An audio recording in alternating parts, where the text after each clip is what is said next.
Spartan Race is finally live broadcasting some of their races.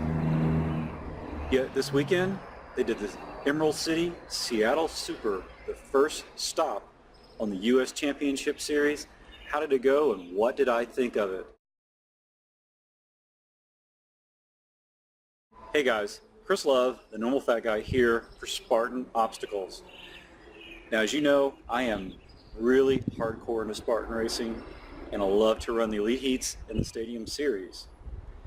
This weekend, Spartan Race finally started live broadcasting some of their races, starting with the first stop in the U.S. Championship Series, the Emerald City Super out in Snohomish, Washington, just east of Redmond, Washington, an area I'm very familiar with, being an uber geek. Now, despite there being mountains all around Seattle, they pick a horse farm that's fairly flat, which means it should be a fairly fast track.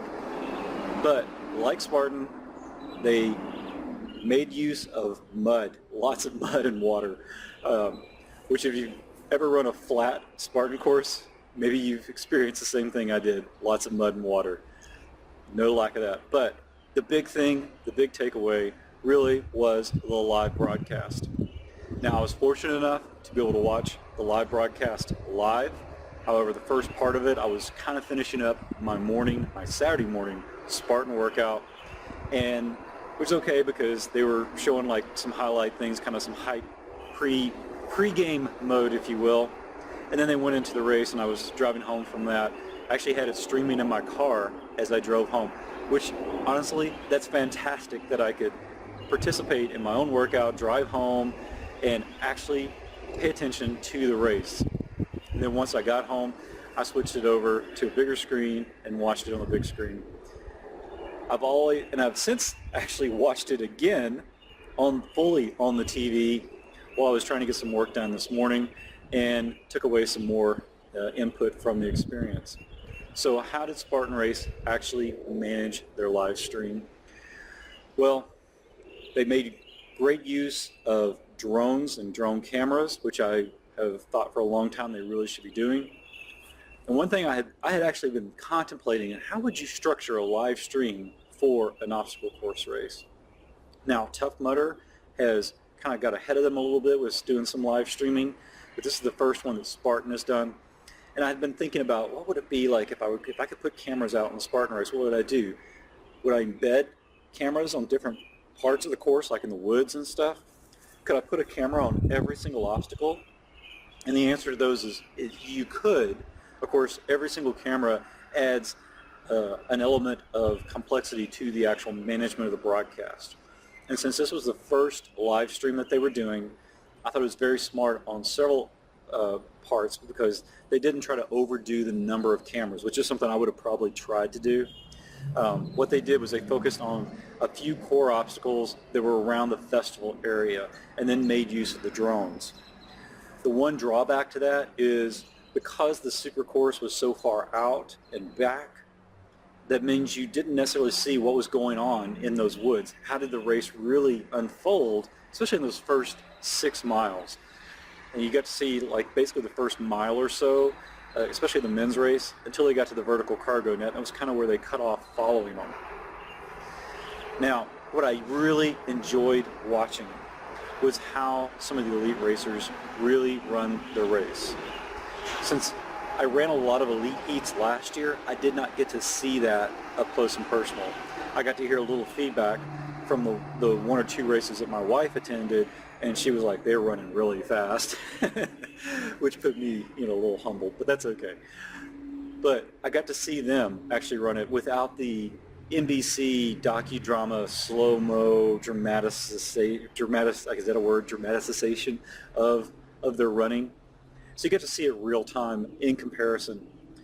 Now, another thing that I really enjoyed seeing was how did some of these pros tackle different obstacles, which is where it'd be really awesome having cameras on every single obstacle, even the simple ones, even just going in and out of those mud bogs and stuff.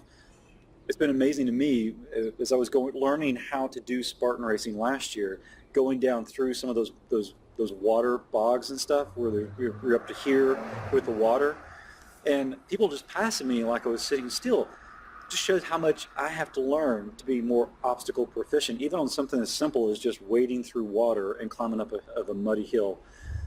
Things like that, having the skills to do that made a huge difference as I watched people pull away from me last year. But watching those guys, like even on the vertical cargo net, go up and flip over, that was pretty awesome. I think that flip over is a lot harder when you don't have the rig and you just got the cord at the top, if you know what I mean, going through the woods on those things. So it's very interesting to see. Definitely going to try to do the flip next time I encounter that vertical cargo net rather than trying to ease myself over. I think it's going to be a lot quicker and safer, to be blunt. But we also got to see the men go through and do the monkey bars, and we saw multiple techniques used by the front runners. We saw hand in hand like I like to do. We also saw Ryan Atkins do the Tarzan kind of swing, which I'm not really fond of. And then we got to see one of the leaders do side to side. And I just thought that was very interesting, getting to see the different techniques and kind of compare real time, kind of who does really pass through some of those obstacles faster. And then you saw them also do the twister. Most of them I thought did the twister fairly well. I have not personally encountered the twister, but I thought that especially the guys did a pretty good job.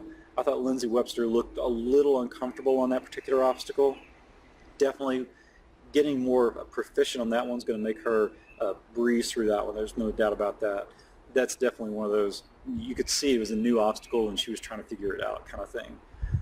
But to see some of these elite racers fail at some obstacles was very fascinating to me, because I just had this vision of them always completing their obstacles without failing. Now I know every now and then they'll fail a spear throw or possibly another obstacle just because of the length of the course or it's raining or something like that. But to see, I think it was in the men's race, like 3 of the top 4 men failed one of those last 2 rigs. And I just thought that was very fascinating. To me, that says it's a lot harder than you actually think. And some of these elite pros fail these obstacles a lot more often than you think. For example, Hobie Call just literally had a brain fart. And we didn't get to see this part, but he said on the Z-wall, he was just going through the Z-wall, and he really literally took his eye off the cowbell that you have to slap there at the end and just missed it because he was already running mentally off the wall. And so he lost track of that, which tells me definitely you got to stay focused on those little things to be successful. That little mistake cost him 30 burpees, and definitely, honestly, was a big part of the reason why he lost, because he was, I think, less than 2 minutes behind Ryan Atkins. But what also cost him the race was the second downhill of the bucket brigade. He kind of lost focus again because he was focusing on Ryan, the guy that was about 20 or 30 seconds ahead of him at the time, going on the uphill. And he was thinking to himself, I've got a chance to catch up and pass this guy. And he forgot to watch where he was putting his feet, got his foot tangled up, dropped the bucket. And if you know anything about the bucket brigade in Spartan Race, first, it's brutal, especially when you got to go up and down a hill like they were doing twice. But if you drop your bucket and the rocks fall out, you've got to put those rocks back in there, and you've got to make sure those rocks fill up above the holes that are drilled into the buckets. Those holes are there so that the judges can verify that you carried enough content in your bucket to satisfy the requirement of the bucket brigade. If not, they're going to make you go back and do it all over again. You do not want to do that. So Hobie had to stop, make sure he could fill that bucket back up so that he would not have to go back and do that bucket brigade again. Hobie still finished second, but he had to haul it to keep up. Now, Robert Killian was in the lead. What happened to him? He stepped on the rope on the spear throw. I've been guilty of this too. Again, paying attention to little detail.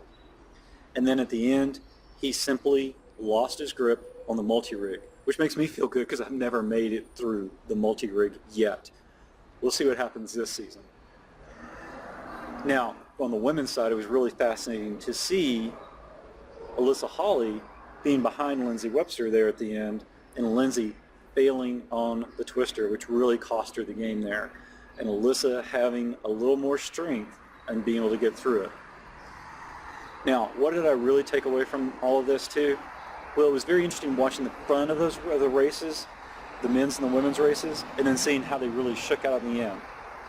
For example, in the women's race, Nicole Miracle was out in front for that first 2 miles, but she still finished third, but she finished a decent amount behind Lindsay and Alyssa there. There was actually a pretty good time gap there. I'm wondering what held her up and what caused some of the other racers in that race to hold up. What caused Barry Novakovic to fall back? Why did Kevin Donahue not get a completion time? When I looked at the list, I don't know what happened to Kevin. And that's important for me because I definitely follow the Masters races. So I'll follow Barry Novakovic, Kevin Donahue, Charles Vassallo, some of these other guys. Hopefully that's not going to be a wreck out there. And so I kind of want to know what they're doing.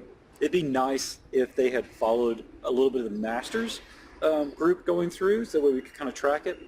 Now, to their defense, again, it was the first race, but there was about 40, maybe 50 athletes between the men's and women's heats that they probably wanted to pay attention to, and I totally got that. And they had to focus on the top 4 or 5, and that's how they would do it in a regular road race to triathlons, things like that. Totally get it.